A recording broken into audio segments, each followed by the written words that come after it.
There's a moment that happens more often than we admit. Someone starts speaking, and halfway through, a quiet question appears. Was that necessary for me to know? Not out of judgment, not out of coldness, just clarity. Because not everything that is shared is meant to be carried. Someone shows you their knee, explains the cream, the compression, the full recovery journey. And you stand there present.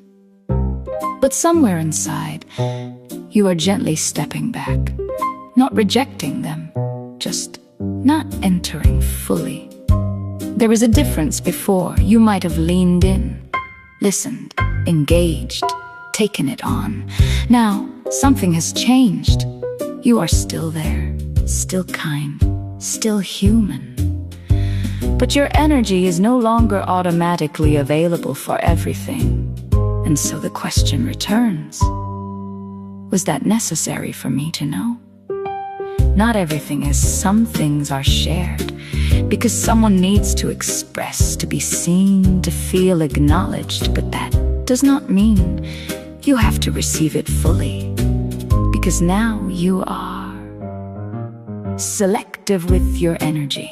Not everything is yours to carry. You are available by choice, not by default. Kind, but not involved in everything. So what does that make you? A boundary witch?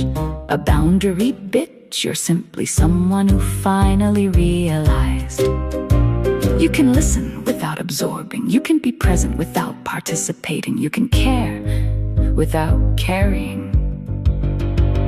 There is a quiet shift when you begin to choose what enters, what stays, what passes through. You don't interrupt, you don't correct, you don't create distance. You simply don't pick it up. And that is new, because once everything was picked up.